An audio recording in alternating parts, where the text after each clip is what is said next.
Intuition is your form of recognizing, I've just had a hit. I'm getting information. Here's what is true.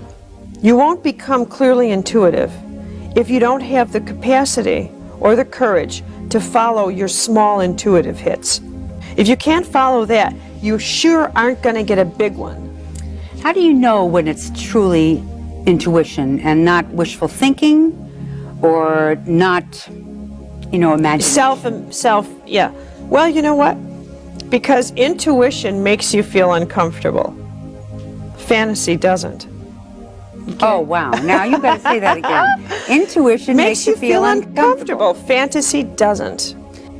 It's that kind of funky feeling. And somehow or other, with clear intuition, comes a package of courage that you don't get with fantasy. It's like a little battery that gets plugged into your solar plexus, gets plugged into your gut. And it begins to boom, boom, boom, boom, throb constantly. It's relentless. And it gets louder at night. You can count on it. Intuition becomes absolutely obnoxious at night. All right? Until you start doing something about it. And when you start following it, then you begin to experience the phenomenon of synchronicity. Whereas, if it's a manufactured fantasy, you don't get that kind of help. You absolutely don't get that kind of help. You get closed doors. Yeah, you get closed doors, or, people are reminded to forgive and let go.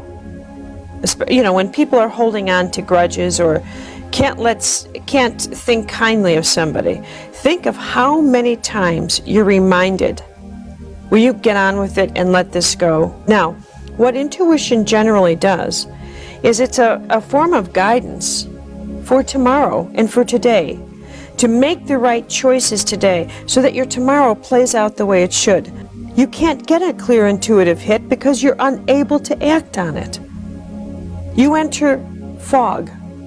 You enter chaos. And it's a healing chaos. It's a protective chaos because you're not able to move forward anyway until you let go of the past. So all your intuition will be telling you is, let go of the past, because without doing that, I cannot give you a clear choice about tomorrow because you don't have the energy nor the focus to act on it. When you get an intuitive hunch, and usually intuitive hunches will direct you to take the most outrageous path in your life, take it.